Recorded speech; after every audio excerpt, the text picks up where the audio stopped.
भगवान के चरणों से प्रकट होने वाली गंगा तीन लोकों को पवित्र कर देती है, उसी प्रकार भगवान की ये कथा गंगा तीन लोगों को पवित्र कर देती है। ये कथा भी भगवान की गंगा है। पूछे रघुपति कथा प्रसंगा सकल लोक जग पावनी गंगा। ये भगवान की कथा भी गंगा है। भगवान के चरणों से प्रकट जो गंगा है, उस गंगा में तो हम अपने तन को पवित्र करते हैं, और भगवान की जो कथा गंगा है, इसमें अपने मन को पवित्र करते हैं। भगवान के चरणों से प्रकट होने वाली गंगा में अपने तन को स्नान कराओ। गंगा में स्नान करके तन पवित्र हो जाएगा, और भगवान की कथा में स्नान करके हमारा मन पवित्र हो जाएगा। इसीलिए सूत जी महाराज कहते हैं, एतस्माद् अपरम किंचन मनः शुद्धै न विद्यते। मन की शुद्धि के लिए भगवान की कथा के अतिरिक्त दूसरा कोई साधन नहीं। जब हमारा मन, हमारा चित्त भगवान की कथा में डूबता है तो हमारा मन पवित्र हो जाता है। मन को पवित्र करने का यही उपाय है। बार बार भगवान की कथा हम श्रवण करते रहें तो धीरे धीरे हमारा मन समस्त विकारों से मुक्त हो जाता है। स्वयं भगवान कहते हैं, यथा यथात्मा परिमृज्यते सौ मत्पुण्य गाथा श्रवणाभिधानैः तथा तथा पश्यति वस्तु सूक्ष्मम चक्षुर यथैवांजन संप्रयुक्तम। क्या हुआ इसका अर्थ? भगवान कहते हैं, यथा यथात्मा परिमृज्यते सौ मत्पुण्य गाथा श्रवणाभिधानैः। मेरी पुण्य गाथा को, मेरी कथा को जीव जब बार बार सुनता है तो सुनते सुनते उसके हृदय का, उसके मन का, उसके चित्त का परिमार्जन हो जाता है। उसका मन, उसका चित्त धीरे धीरे निर्मल हो जाता है। यथा यथात्मा परिमृज्यते सौ मत पुण्यगाथा श्रवणाभिधानैः तथा तथा पश्यति वस्तु सूक्ष्मम चक्षुर यथैवांजन संप्रयुक्तम।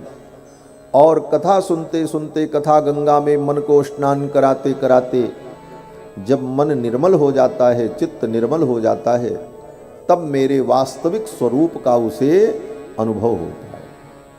किस प्रकार से? तो कहते हैं, तथा तथा पश्यति वस्तु सूक्ष्मम।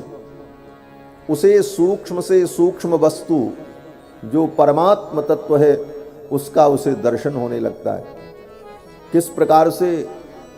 बोले, जैसे आँख से दिखना कम हो जाए तो आँख में अंजन लगाते रहो, दवा लगाते रहो, तो धीरे धीरे आँख की ज्योति ठीक हो जाती है। चक्षुर यथैवांजन संप्रयुक्तम। जिस तरह चक्षु में अंजन लगाने पर आँख की ज्योति ठीक हो जाती है, फिर दिखने लगता है, उसी प्रकार भगवान की कथा बार बार श्रवण करते करते अंतःकरण जब निर्मल हो जाता है तो जीव को सूक्ष्म परम तत्व परमात्मा का अनुभव प्राप्त होने लगता है।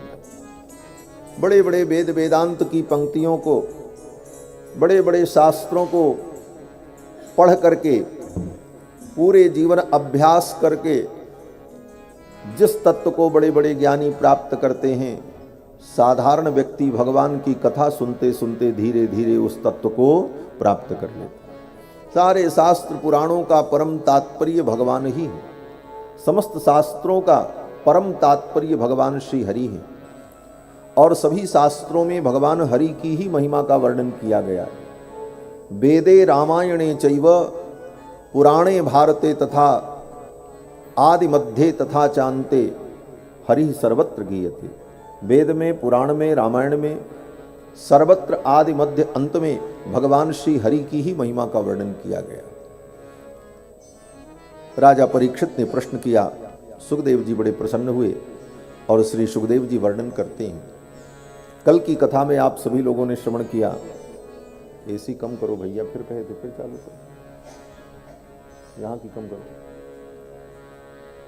श्री सीतारामचंद्र भगवान की जय। श्री सुखदेव जी महाराज वर्णन करते हैं, कल की कथा में आप सभी लोगों ने श्रवण किया कि भगवान मथुरा में प्रकट हुए और रातों रात भगवान गोकुल पहुंच गए। भगवान नारायण देवताओं की प्रार्थना पर मथुरा मंडल में देवकी वसुदेव के पुत्र बनकर के प्रकट हुए। एष नारायण श्रीमान क्षीरार्णवनिकेतन नागपर्यंकमुत्सृज्य यागतो मथुराम पुरीम। क्षीर सागर में निवास करने वाले भगवान नारायण ही अपने क्षीर सागर को छोड़कर शेष पर्यंक मुत्सृज्य अपनी शेष शैया को छोड़कर यागतो मथुरामपुरी मथुरापुरी में भगवान आए। और भगवान जब प्रकट हुए उस समय का काल परम मनोहर हो गया। यद्यपि हम लोग परंपरा से ये सुनते हैं कि जब भगवान प्रकट हुए घनघोर वर्षा हो रही थी, बिजली चमक रही थी, ठंडी हवाएं चल रही थीं, वातावरण बड़ा भयावह था, काली अंधियारी रात थी, लोग अपने घर में सिमटे हुए थे। लेकिन ये सब वातावरण तब तक था जब तक भगवान के प्रकट होने का वो काल नहीं आया। और जिस क्षण भगवान प्रकट हुए, सुखदेव जी कहते हैं कि अथ सर्वगुणोपेत काल परम शोभनः। भगवान के प्रकट होने का जब समय आया तो काल अत्यंत सुंदर हो गया। अथ सर्वगुणोपेतः, सर्वगुणों से युक्त काल परम शोभनः, परम सुंदर काल आ गया। क्या हुआ? सुखदेव जी कहते हैं दिशा प्रसेदुर, दसों दिशाएं प्रसन्न हो गईं। गगनम, गगन निर्मल हो गया। दिशा प्रसेदुर गगनम निर्मलोडुगणोदयम, आकाश में तारे दिखाई पड़ने लगे, बादल छट गए। मही मंगल भूयिष्ठ, ये धरती मंगलमयी हो गई। और नद्य प्रसन्न सलिलाह, नदियों का जल निर्मल हो गया। यद्यपि वर्षा ऋतु में नदियों का पानी मटमैला होता है, चारों तरफ की मिट्टी गंदगी बह करके नदी में आती है, लेकिन सुखदेव जी कहते हैं भगवान के जब प्रकट होने का समय हुआ तो यमुना का जल निर्मल हो गया। नद्य प्रसन्न सलिला, प्रसन्न सलिला, जल निर्मल हो तो उस निर्मल जल को कहते हैं प्रसन्न सलिल, उसको कहते हैं प्रसन्न सलिल। तो प्रसन्न का मतलब जैसे हम लोग प्रसन्न हो जाते हैं वो प्रसन्न। तो इसका लक्षण बताया श्रीमद् वाल्मीकि रामायण में कि सन मनुष्य मनो यथा, जैसे सतपुरुष का मन निर्मल होता है उतना निर्मल जो जल हो उसको कहते हैं प्रसन्न सलिल, उसको प्रसन्न सलिल कहा जाता है। तो नद्य प्रसन्न सलिला, नदियों का जल इतना निर्मल हो गया जैसे सत्पुरुषों का मन निर्मल होता है। नद्य प्रसन्न सलिला ह्रदा जल रुहश्रियः, और तालाब में, सरोवर में, पुष्करणी में कमल खिल गए। यद्यपि कमल रात्रि में नहीं खिलता है, सूर्य के प्रकाश से कमल खिलता है और सूर्य के अस्त होने पर कमल बंद हो जाता है, लेकिन भगवान प्रकट हो रहे हैं इसलिए अर्धरात्रि में कमल खिल गए। नद्य प्रसन्न सलिला ह्रदा जल रुहश्रियः, और केवल कमल ही नहीं खिले, द्विजालिकुल सन्नादस्तपका वनराजयः, उन कमल पुष्पों के ऊपर भंवरे गुंजार करने लगे। रात्रि में भंवरे उन कमल पुष्पों के ऊपर जब गुंजार करने लगे तो उस नीरव रात्रि में, परम शांत रात्रि में भंवरों की गुंजार मानो कह रही थी गोविंद आ रहे हैं, और ये भ्रमर उनके स्वागत गीत गा रहे हैं। स्वागतम कृष्णा, स्वागतं कृष्णा, स्वागतं कृष्णा, स्वागतं स्वागतं कृष्ण शरणागतं कृष्ण स्वागतं कृष्ण शरणागतं कृष्ण स्वागतं सुस्वागतं स्वागतं कृष्ण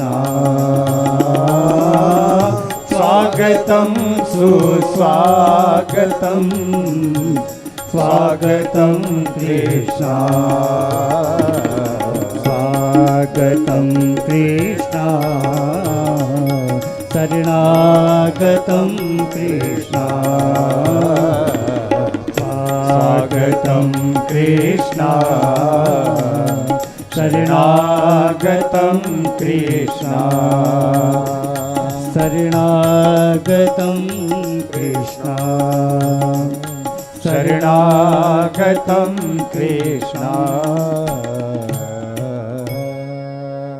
भ्रमर की पंक्तियां मानो उन कमल पुष्पों पर गुंजार करती हुई भगवान का स्वागत गीत गाने लगे। द्विजाल कुल सन्नादस तबका बन राजय, सुंदर सुगंधित वायु प्रवाहित होने लगी। बबऊ वायु सुख स्पर्श, आंधी नहीं, आंधी भी वायु होती है लेकिन वो सुखद नहीं होती। बबऊ वायु सुख स्पर्श, सुखद स्पर्श प्रदान करने वाली सुगंधित वायु प्रवाहित होने लगी। और कैसी वायु?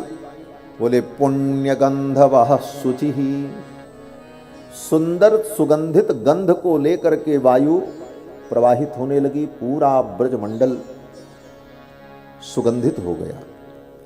अग्नयश्च द्विजातीनां शांतास्तत्र समिन्धत,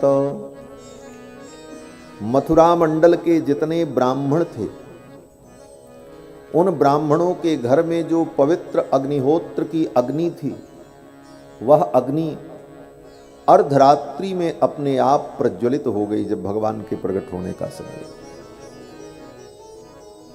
ब्राह्मण, क्षत्रिय और वैश्य तीन वर्णों के लिए शास्त्र में विधान है कि विवाह के पश्चात वो अपने घर में पवित्र वैदिक अग्नि की स्थापना करें और सायंकाल प्रातःकाल दोनों समय उस अग्नि में वो हवन करे और वो अग्नि कभी बुझने न पावे। पति पत्नी में से जो व्यक्ति पहले मरेगा तो उसके अंतिम संस्कार में उसी अग्नि से दाह संस्कार होगा, तब वो अग्नि समाप्त होगी। जीवन पर्यंत यावत जीवम अग्निहोत्रम जुहियात, पूरे जीवन पर्यंत उस अग्नि में पति पत्नी हवन करें। और दोनों में से अगर कोई एक मर गया तब वो अग्नि उसके साथ चली जाएगी, उसका दाह संस्कार उसी अग्नि से होगा जिसमें उसने जीवन भर हवन किया। इस विधि को अग्निहोत्र कहते हैं। और उस अग्निहोत्र में अग्नि बुझने न पावे तो सायंकाल अग्निहोत्र करके फिर उसी कुंड के अंदर, राख के अंदर अग्नि को दबा दिया जाता है। और प्रातःकाल फिर जब अग्निहोत्र करना हो तो उसे खोलकर और सूखी लकड़ियां रख करके प्रज्वलित करके फिर अग्निहोत्र करते हैं और फिर उसी में उसको सुरक्षित कर देते हैं।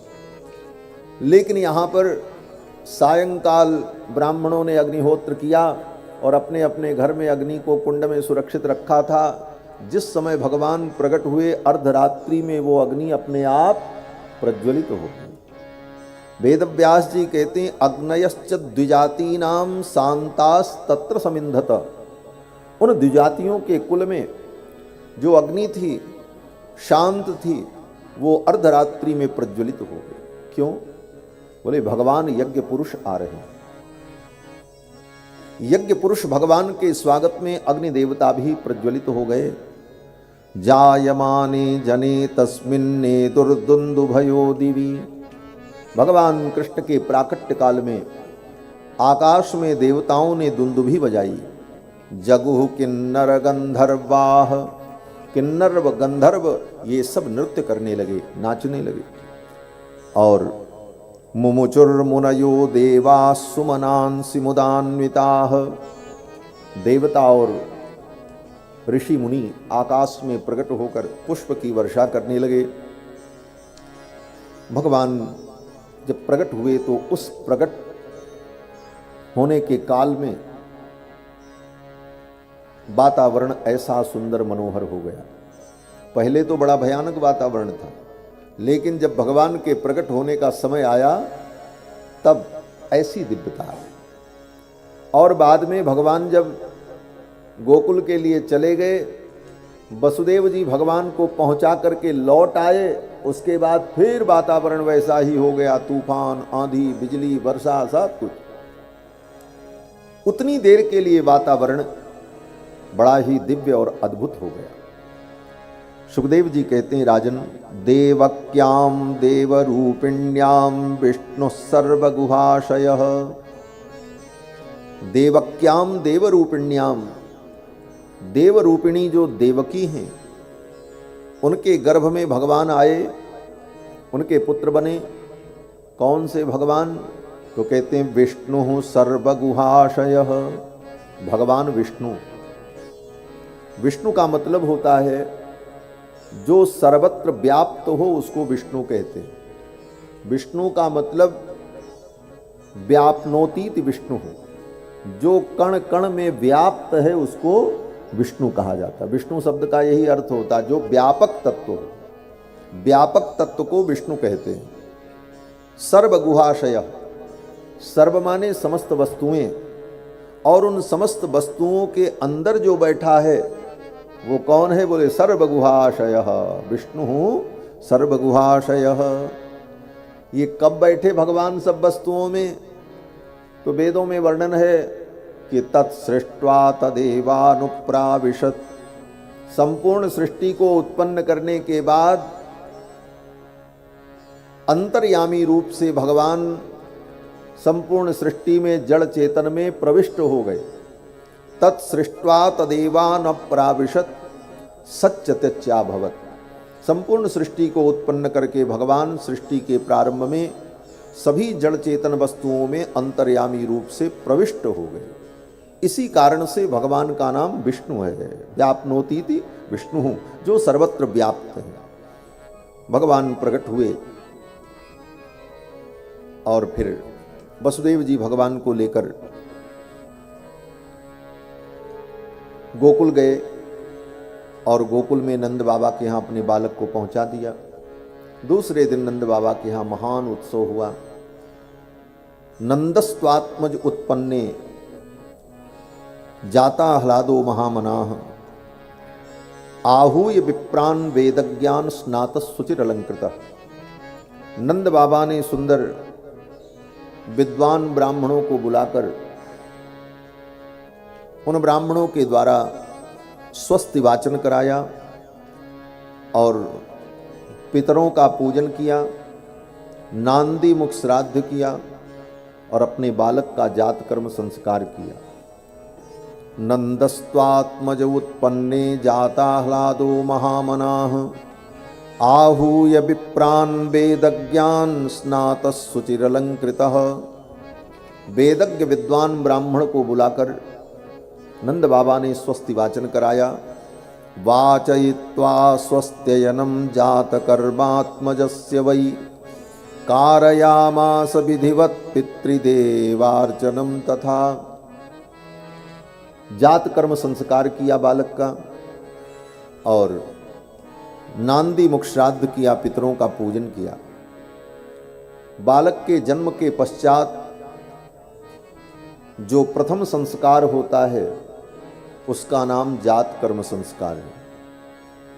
नंद बाबा ने अपने बालक का जात कर्म संस्कार किया। जैसे रामावतार में राम जी प्रकट हुए तो दशरथ जी ने जात कर्म संस्कार किया। नांदी मुख श्राद्ध करी जात कर्म सब कीन। नांदी मुख श्राद्ध किया और बालक का जात कर्म संस्कार किया। उसी प्रकार नंद बाबा ने भी पितृदेवार्चनम तथा कारयामास विधिवत, विधि पूर्वक बालक का जात कर्मादि संस्कार संपन्न किया। इस अवसर पर नंद बाबा ने आए हुए लोगों को खूब उपहार भेंट किया। प्रसन्नता में, उत्साह में नंद बाबा ने खूब लुटाया। जो लोग आए थे सबको, किसी को वस्त्र, किसी को आभूषण, किसी को रत्न, जिसको जो चाहिए, नंद बाबा ने अपना खजाना खोल दिया और खूब लुटाया। महाराज नंद बाबा ने धेनु नाम न्यूते प्रादात, लाखों गायों का नंद बाबा ने दान किया इस अवसर पर, और उन गायों के सींग को सोने से मढ़वाकर, गायों के खुर को चांदी से मंडित कराकर, धेनु नाम न्यूते प्रादात विप्रेभ्य समलंकृते तिलाद्रीन सप्तरत्नौघ सात कौंभाम्बरावृतान, तिल के सुंदर 7 पर्वत बनाए और उन पर्वतों पर हीरे, पन्ने, पोखराज, बहुमूल्य मणियों को रखकर नंद बाबा ने ब्राह्मणों को तिल के 7 पर्वत का दान किया। इस प्रकार नंद बाबा के द्वार पर महान उत्सव हुआ। कितना लुटाया। ब्रजवासी कहते हैं कि नंद बाबा ने दियो इतनो, कितनो दियो? बोले नंद बाबा ने दियो इतनो, न बची बछिया छछिया न पिछौरी। घर में एक बछिया भी नहीं बची, छछिया भी नहीं बची, एक पिछौरी भी नहीं बची। नंद बाबा ने सब लुटा दिया महाराज भगवान कृष्ण के जन्मावसर पर।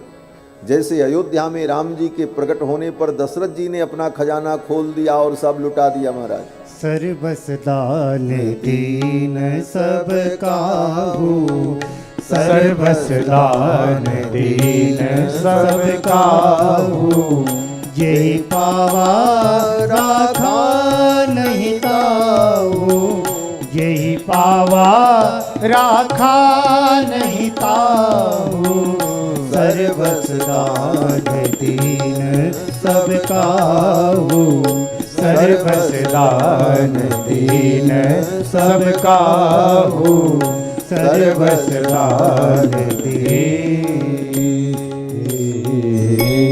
सबको सब कुछ दिया, सर्वस दान दीन सब काहू। और विशेषता क्या थी? बोले जय पावा राखा नहीं ताऊ। जो पाया वो भी अपने पास नहीं रखा, उसने भी लुटा दिया। ले जाओ। देत सबन मंदिर रितये, तुलसीदास पुनि भरे देखियत, राम कृपा चितवनी चितई। दे दे करके लोगों ने अपने घर को खाली कर दिया, और जब जा करके देखते हैं तो खजाना भरा हुआ है। ऐसी कृपा भगवान की हो रही थी। देत सबन मंदिर रितये, तुलसीदास पुनि भरे देखियत। क्यों? बोले राम कृपा चितवनी चितई। राम जी की ऐसी कृपा बरस रही थी महाराज, लोगों का घर भरा हुआ, खूब लुटा रहे हैं लोग। उसी प्रकार से नंद बाबा ने भी खूब लुटाया, अपना खजाना खाली कर दिया, और जब जा करके देखते हैं तो फिर खजाना भरा हुआ, और जो पाता वो भी लुटा देता। बोले ले जाओ। हीरे, पन्ने, पोखराज नाली और कीचड़ में बह रहे थे महाराज ब्रज में। किसी की कोई अभिरुचि इन वस्तुओं में नहीं। क्यों? बोले ये कंकड़ पत्थर तो धन है, लेकिन इस धन से भी बड़ा धन क्या है? इन सारे धन की अधिष्ठात्री कौन है? बोले लक्ष्मी।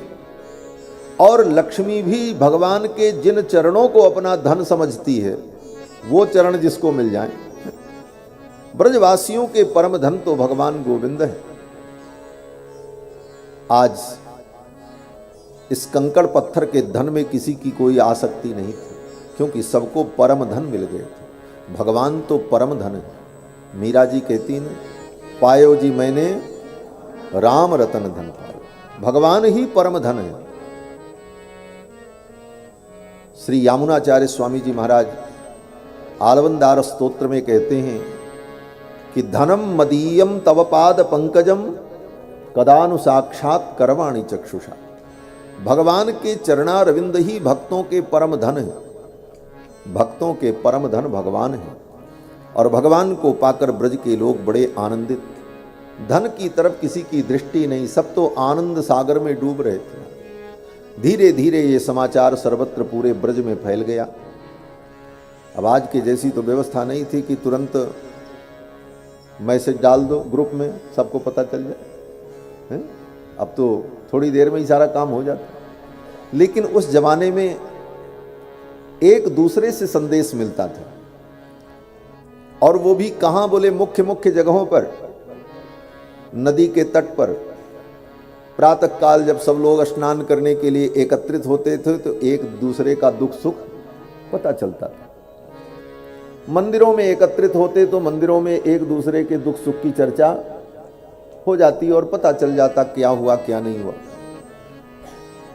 तो यमुना के तट पर जब गोपियां दूसरे दिन प्रातः काल स्नान करने के लिए गईं तो गोकुल की भी गोपियां गई थीं और गांव की भी आई थीं।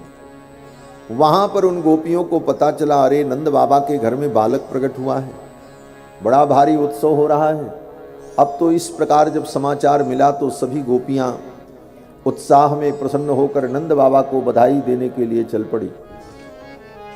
और गोपियों ने अपनी अजिया सास के जमाने की श्रृंगार सामग्री निकाली, पेटी खोली, वो बड़े बड़े गहने आभूषण जो सब बंद करके रखे थे लेकिन आज निकाला और श्रृंगार किया। गोप्य सुमृष्टमणिकुंडल निष्ककंठश्चित्रांबरा पथिशिखाच्युतमाल्यवर्षा नंदालयं सबलया ब्रजतिर्विरेजुर्व्यालोलकुंडलपयोधरहार शोभा। गोपियों ने अपने अजिया सास के जमाने की श्रृंगार सामग्री सब निकाली, कड़े पहने, छड़े पहने, बाजूबंद पहने, गले में हार पहना, कानों में कुंडल, बोर, पात, सांकली सब धारण करके ऊपर से नीचे तक सज धज कर, घेरदार घाघरा पहनकर, चित्रांबराणि पथशिखाच्युतमाल्य वर्षाह, और अपने केश में अपनी वेणी में मल्लिका के पुष्प को गूथा और उपहार सामग्री लेकर के गोपियां गाती हुई नंद भवन की ओर चल पड़ी। महाराज यशोदा जायो ललेना में जमुना पे सुन आई, यशोदा जायो ललेना में जमुना पे सुन आई, यशोदा जायो ललेना में जमुना पे सुन आई, यशोदा जायो ललेना में जमुना पे सुन आई, मैं जमुना पे सुन आई, मैं बेदन में सुन आई, मैं जमुना पे सुन आई, मैं बेदन में सुन आई, यशोदा जायो ललेना में जमुना में सुन आई, यशोदा जायो ललेना में बेदन में सुन आई। मथुरा में अन जन्म लियो है, मथुरा में अन जन्म लियो है, मथुरा में अन जन्म लियो है, मथुरा में अन जन्म लियो है, गोकुल में गोकुल में गोकुल में झूले पलेना में जमुना पे सुन आई, गोकुल में झूले पलेना में जमुना पे सुन आई, यशोदा जायो ललेना में जमुना पे सुन आई, यशोदा जायो ललेना में जमुना पे सुन आई। काहे को यक बनुर पालनो, काहे को यक बनुर पालनो, काहे को यक बनुर पालनो, काहे को यक बनुर पालनो, काहे को यक बनुर पालनो, काहे को यक बनुर पालनो, काहे के जय हो, काहे के जय हो, काहे के लागे भोदेना में जमुना पे सुन आई, काहे के लागे भोदेना में जमुना पे सुन आई, यशोदा जायो ललेना में जमुना पे सुन आई, यशोदा जायो ललेना में जमुना पे सुन आई। जय हो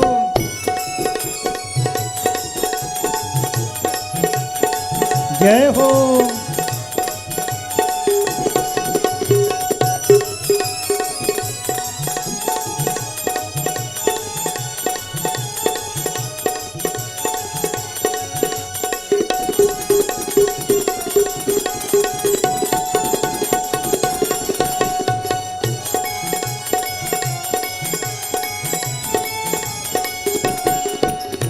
रतन जड़ित को बनोर पालनो, रतन जड़ित को बनोर पालनो, रतन जड़ित को बनोर पालनो, रतन जड़ित को बनोर पालनो। रेशम के जय हो। रेशम के जय हो। रेशम के लागे खोदेना मैं जमुना पे सुने आई, रेशम के लागे खोदेना मैं जमुना पे सुने आई। यशोदा जायो ले लेना मैं जमुना पे सुने आई, यशोदा जायो ललेना मैं यमुना पे सुन आई। चंद्र सखी भज बाल कृष्ण छवि, चंद्र सखी भज बाल कृष्ण छवि, चंद्र सखी भज बाल कृष्ण छवि, चंद्र सखी भज बाल कृष्ण छवि, चंद्र सखी भज बाल कृष्ण छवि, चंद्र सखी भज बाल कृष्ण छवि। चिरजीवे जय हो। चिरजीवे जय हो। चिरजीवे नंद को ले लेना मैं जमुना पे सुने आई, चिरजीवे नंद को लेना मैं यमुना पे सुन आई।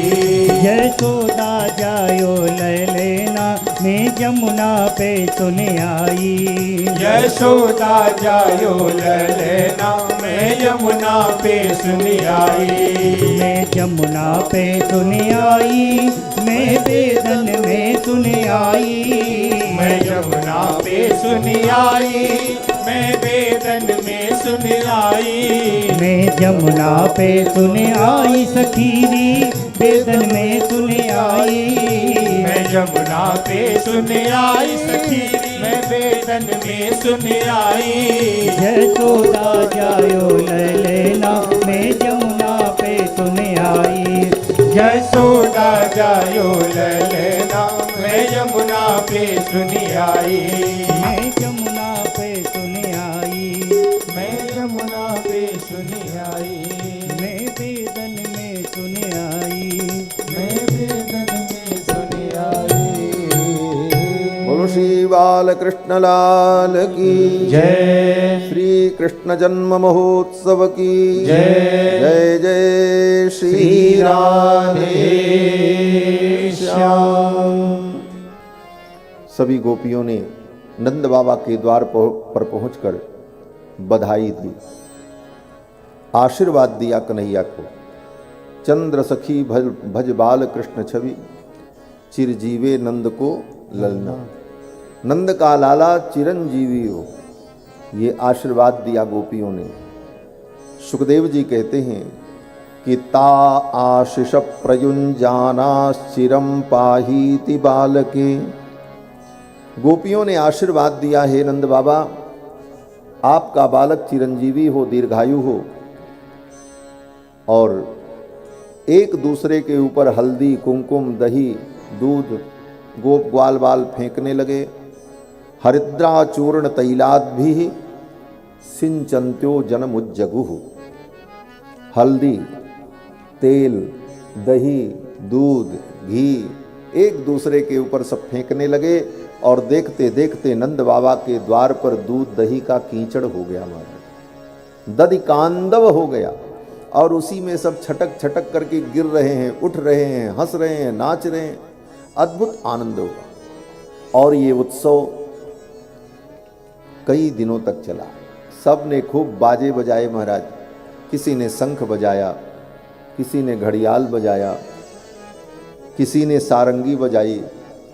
अवाद्यंत विचित्राणी वादित्राणी महोत्सवे, भगवान के जन्म महोत्सव में सबने विचित्र विचित्र प्रकार के बाजे बजाए। अवाद्यंत विचित्राणी वादित्राणी महोत्सवे। और जिसको कोई बाजा बजाने नहीं आता था और जिसके पास कोई बाजा नहीं, वो क्या करे, बोले वो थाली बजाने लगा। और जिसके पास थाली भी नहीं, बोले वो ताली बजाने लगा।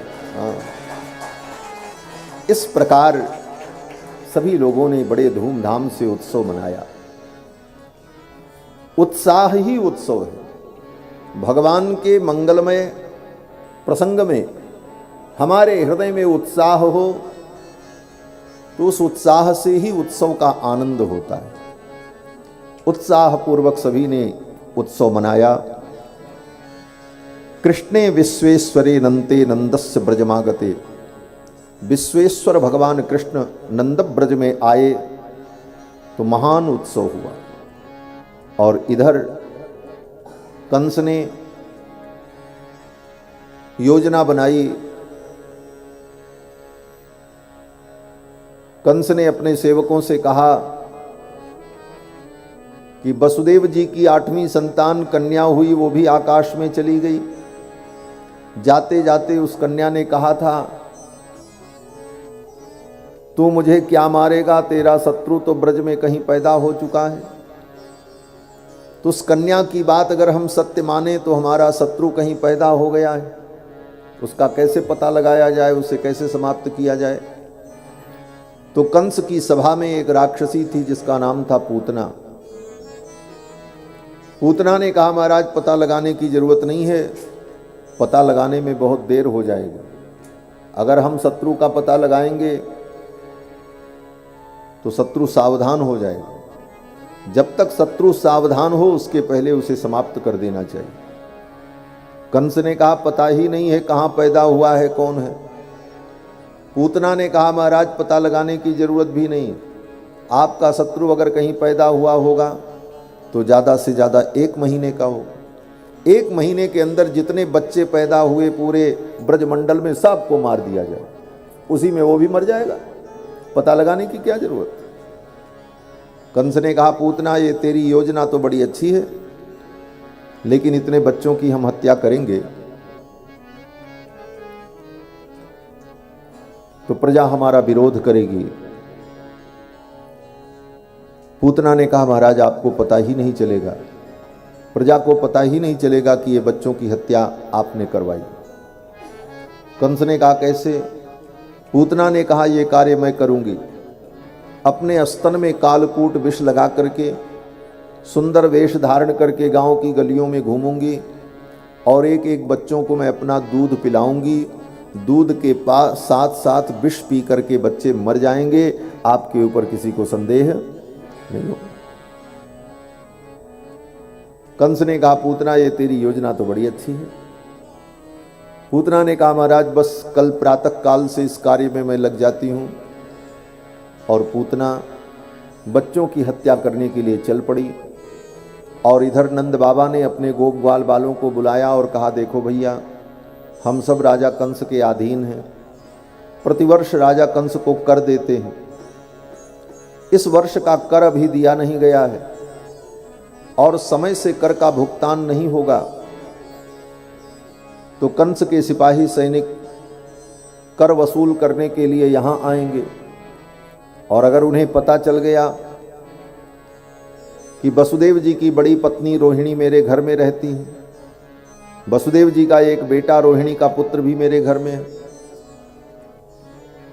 तो कंस कोई भी अनिष्ट कर सकता है। और कंस कोई अनिष्ट करेगा तो मेरे भी बालक का अनिष्ट होगा।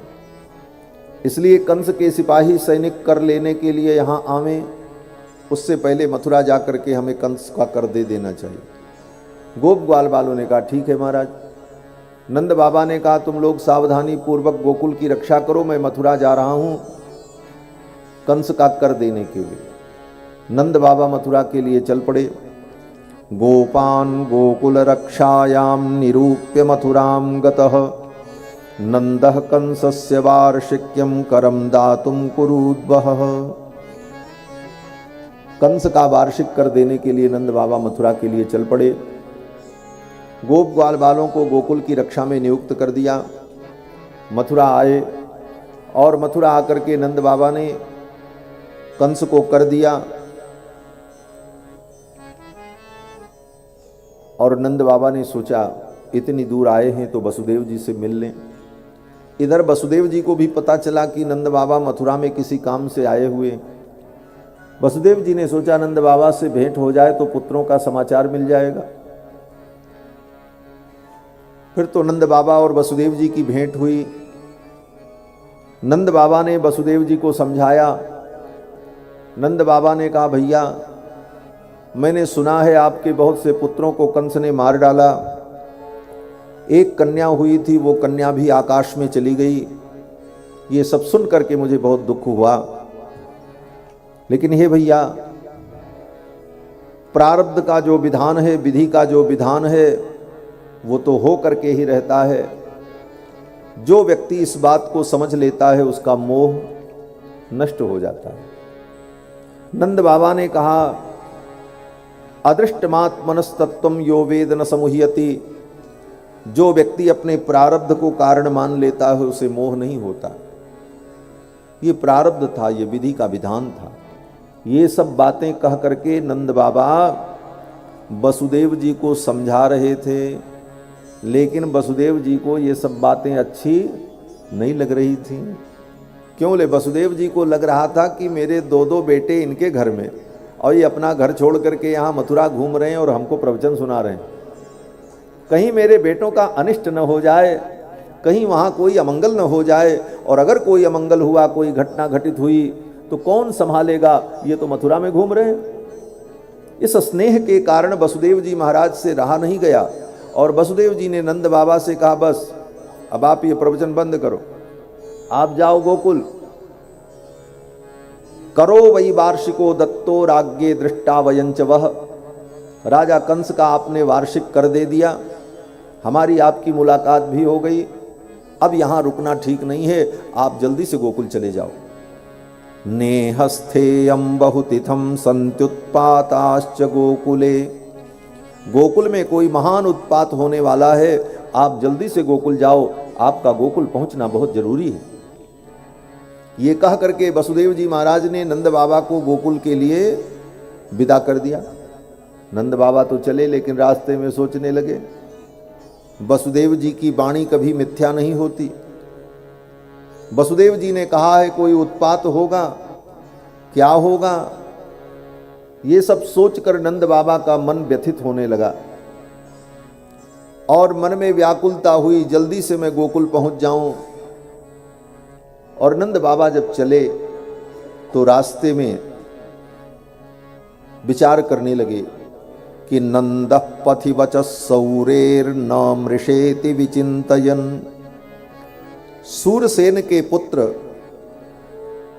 वसुदेव आनक दुंदुभी, इनका एक नाम है आनक दुंदुभी। जब वसुदेव जी पैदा हुए उस समय देवताओं ने दुंदुभी बजाई थी, इसलिए इनका नाम आनक दुंदुभी। सूरसेन के पुत्र हैं, इसलिए इनका एक नाम है सौरी। ऐसे कृष्ण भगवान का भी नाम सौरी है। क्यों? बोले सूरसेन के वंश में जो उत्पन्न हो सब सौरी, इसलिए भगवान कृष्ण का भी एक नाम सौरी है। नंद बाबा रास्ते में सोचते जा रहे हैं कि नंद पथि वच सौरेर न वृषेति विचिंतयन। वसुदेव की वाणी कभी मृषा नहीं होती, झूठी नहीं होती। उन्होंने कहा है क्या उत्पात होगा, ये सोचकर नंद बाबा का मन घबराने लगा। तो नंद बाबा ने भगवान हरि का स्मरण किया। हरिम जगाम शरणम उत्पातागम शंकितः। हरिम जगाम शरणम उत्पातागम शंकितः। उत्पात की आशंका से नंद बाबा ने भगवान हरि का स्मरण किया और 5 अक्षर का एक मंत्र है, हरि ही शरणम। बस ये मंत्र 5 अक्षर का मंत्र, हरि शरणम। इस मंत्र की किसी से दीक्षा लेने की भी जरूरत नहीं। कहीं भी रहो, यात्रा में, रास्ते में चलते रहो और मंत्र जपते रहो, हरि शरणम, हरि शरणम, हरि शरणम, हरि शरणम। मन में कोई भय हो, शंका हो, आशंका हो तो उस समय इस मंत्र का जप करते रहें तो धीरे धीरे मन को शांति प्राप्त होती। नंद बाबा भी इसी मंत्र का जप करते हुए गोकुल के लिए चल पड़े। हरिम जगाम शरणम उत्पातागम शंकितः। और जब तक नंद बाबा पहुंचते उसके पहले पूतना पहुंच गई। कंसेन प्रहिता घोरा पूतना बालघातिनी। बच्चों की हत्या करने वाली बालघातिनी पूतना कंस के द्वारा भेजी गई, पहुंच गई और पूतना ने माया के द्वारा सुंदर श्रृंगार किया। योषित्वा माययात्मानं प्राविशत कामचारिणी, नख से लेकर शिख पर्यंत आभूषणों से लदी हुई अद्भुत रूप बना करके पूतना गोकुल में प्रविष्ट हुई और विचार करने लगी कहाँ से मैं अपने काम की शुरुआत करूं। भगवान भी विचार करने लगे, ये पूतना आई है, ये बच्चों को दूध पिला करके मारने आई है और ये ब्रज के जितने बालक हैं ये सब बड़े होकर मेरे सखा बनेंगे, मित्र बनेंगे, इन्हीं के साथ हमको लीला करनी है और ये पूतना इनको मार देगी तो हमारी लीला कैसे होगी। तब भगवान ने विचार किया, पूतना पहले मेरे पास आ जाती तो मैं इसका काम निपटा देता। भगवान ने मन में संकल्प किया और इधर पूतना भी सोचने लगी मैं कहाँ से अपने काम की शुरुआत करूं। देखा नंद बाबा के द्वार पर बड़ी भीड़ थी, लोगों का आना जाना लगा था, को प्रविशत को निकषत गृहते। पूतना ने सोचा चलो यहाँ बहुत भीड़ है, यहाँ कोई ध्यान नहीं देगा, यहीं से मैं अपने काम की शुरुआत करूं और पूतना नंद भवन की ओर चल पड़ी। पूतना ने कहा चलो यहीं से मैं अपने काम की शुरुआत करूं, तो भगवान ने भी मन में कहा आओ पूतना मौसी, यहीं से मैं भी अपने काम की शुरुआत करूंगा। भगवान का काम क्या है? बोले परित्राणाय साधूनाम विनाशाय च दुष्कृताम, दुष्टों के संहार के लिए ही तो भगवान का अवतार हुआ है। भगवान ने कहा आओ पूतना मौसी, यहीं से हम भी अपने काम की शुरुआत करेंगे। अब तो पूतना पहुंची। जब पूतना पहुंची तो भगवान ने अपनी आंखों को बंद कर लिया। पूतना जब आई तो भगवान पालना में लेटे हुए थे, मैया ने पालना में लिटा रखा था। सुखदेव जी कहते हैं राजन, विबुध्यतां बालकमारिका ग्रहं चराचरात्मा सनिमीलिते क्षणः।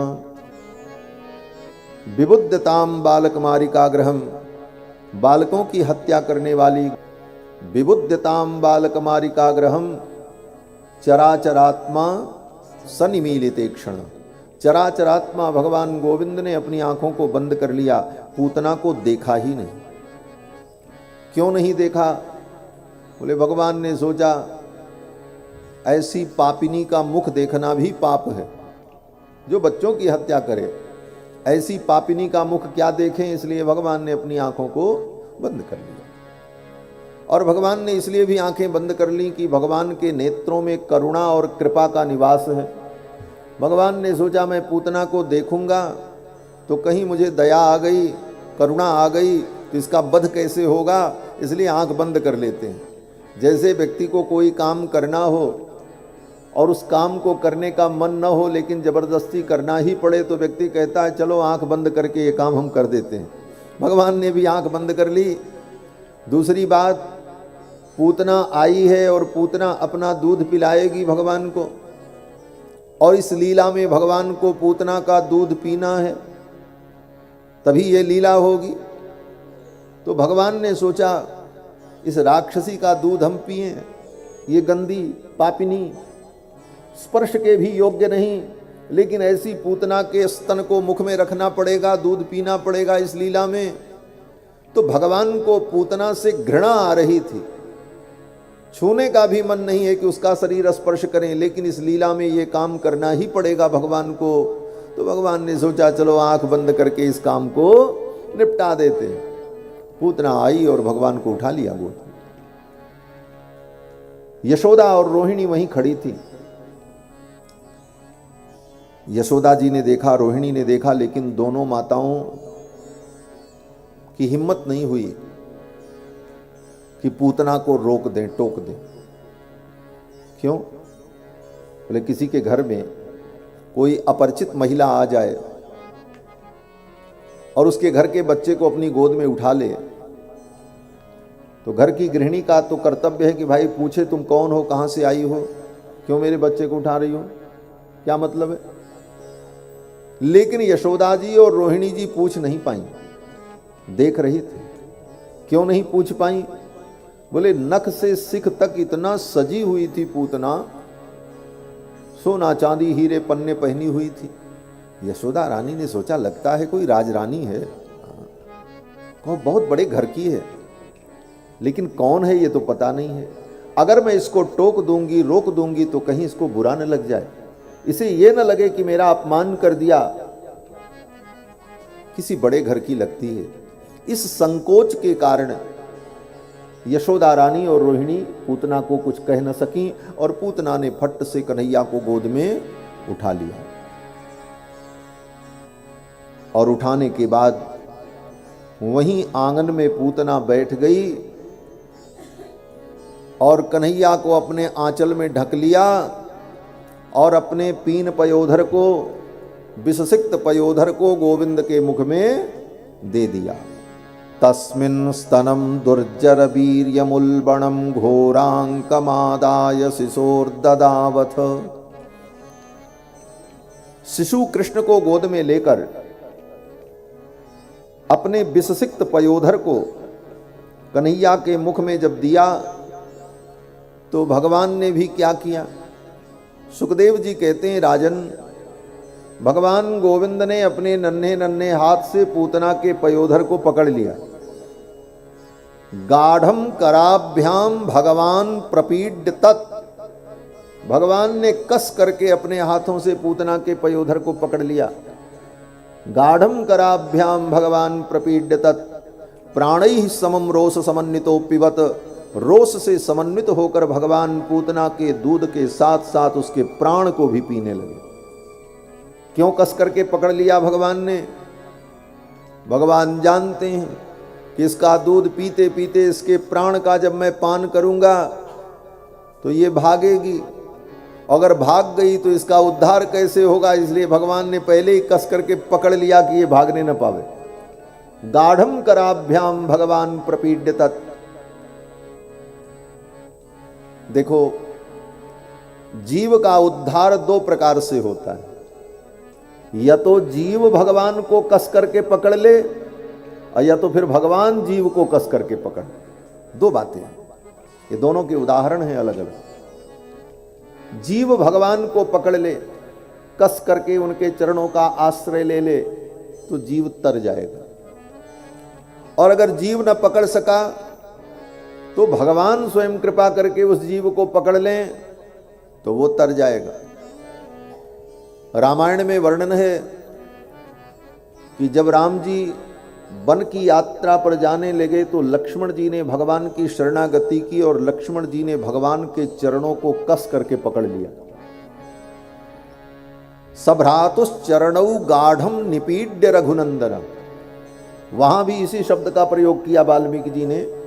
सभ्रातुश्चरणौ गाढ़म निपीड्य रघुनंदन। लक्ष्मण जी ने कस करके गाढ़म राम जी के चरण को पकड़ लिया, और यहां पर बोले यहां पर पूतना को भगवान ने कस करके पकड़ लिया। गाढ़म कराभ्याम भगवान प्रपीड्य तत्। तो जीव भगवान को पकड़ ले तो जीव संसार से मुक्त हो जाए, और जीव न पकड़ सके तो भगवान ही कृपा करके पकड़ ले। लेकिन दोनों में अंतर है। जीव भगवान को पकड़े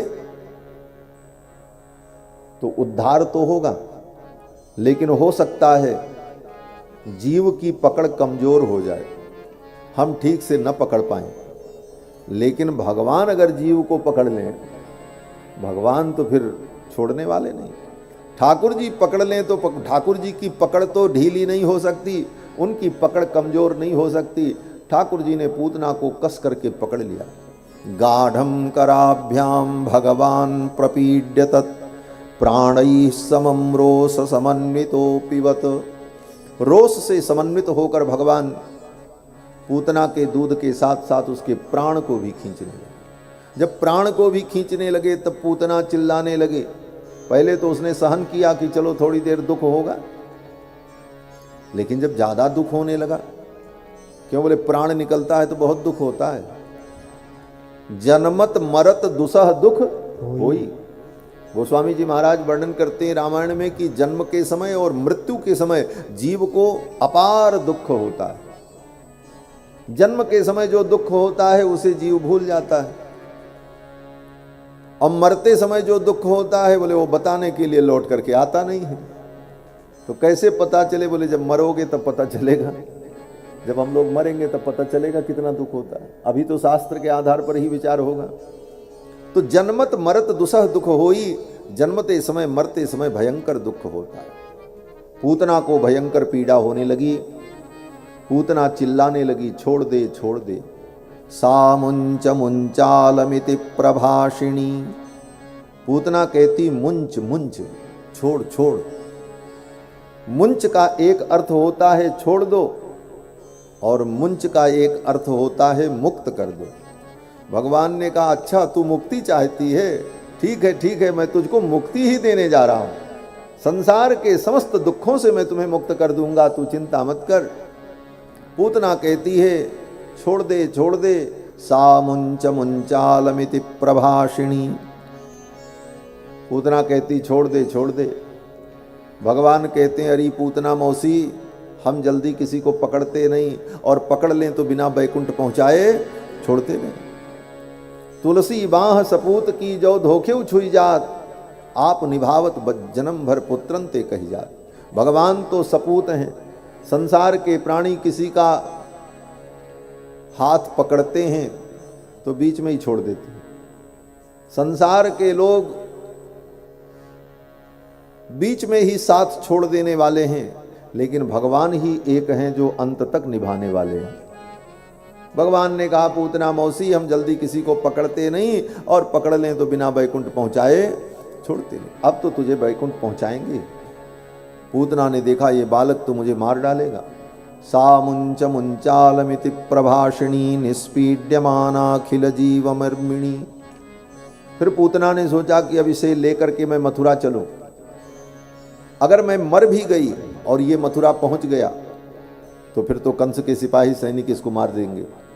ये सोचकर पूतना ने विशाल रूप धारण किया और भगवान को लेकर आकाश में उड़ गई। जब आकाश में उड़ी, अब तो गोप ग्वाल बालों ने देखा, सब दौड़े, पकड़ो पकड़ो, मारो रोको। अब तो आकाश मार्ग से उड़ती जा रही। गोप ग्वाल बाल सब नीचे लाठी डंडा लेकर के दौड़ रहे थे, हाय हाय कर रहे थे, अब क्या करें अब क्या करें। यशोदा रानी रोहिणी मूर्छित हो गई। पूतना भगवान को लेकर मथुरा की ओर चल पड़ी, और जब लेकर के चली तो भगवान ने देखा अरे ये मामा जी ने तो बढ़िया हेलीकॉप्टर भेजा है, थोड़ा मथुरा घूम लेते हैं, कहाँ कहाँ कौन सी लीला करनी है उन लीला स्थलों का निरीक्षण कर लें, थोड़ा सर्वे कर लें, कहाँ कहाँ कौन कौन सी लीला करनी है।